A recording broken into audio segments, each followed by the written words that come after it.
Hello, this is Professor Jeremy, and I am here with Professor Daniel. And today we are in the Granger Hall Museum of Art, and we will be looking at two pieces of art. The first of these being Nighthawks, and Nighthawks is... Well, Nighthawks is a splendid, lonely piece of artwork which was painted in 1942 by Edward Hopper, who clearly wanted us to be part of this painting. Yeah, you can kind of see how he wanted you to be part of it by placing you there. You are outside on the streets in Greenwich. It's as if we're looking Greenwich at a Village. tank full of Yes. It almost is. I mean, you've got these glass windows, and you don't see any entrance or exit. It's very dim. It is very dim as well, and the lighting creates this creepy, eerie feeling. Yeah, the way it loneliness, casts these isolation. shadows. Yes. Well, according to the AIC, The Art Institute of Chicago. fluorescent lights had just come into use in the early 1940s, and the all-night diner emits a eerie glow, like a beacon on the dark street corner.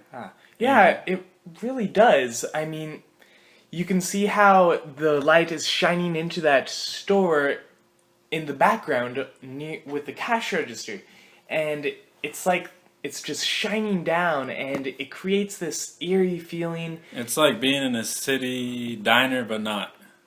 Yeah, I mean, you're on the outside, and you can just look in. I mean, just look at their clothing also.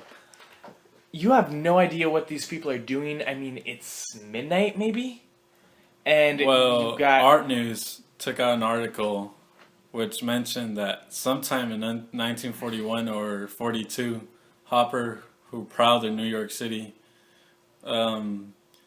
sketched out men in diners with fedoras and tuxedos and made studies on them to sketch this drawing or painting.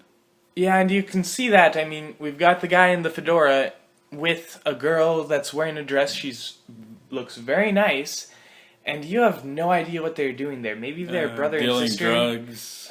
It could very well be a drug deal. Late Maybe night they are just munchie getting meal. a meal. Maybe they just got the munchies. You don't know what's going on. Then there's a guy in a lab coat. I mean, at least that's what it looks like. Bartender, old school. Just what's going on? It really is a strange work of art. Very strange. Next work of art we'll be looking at is a neoclassical work, The Death of Socrates.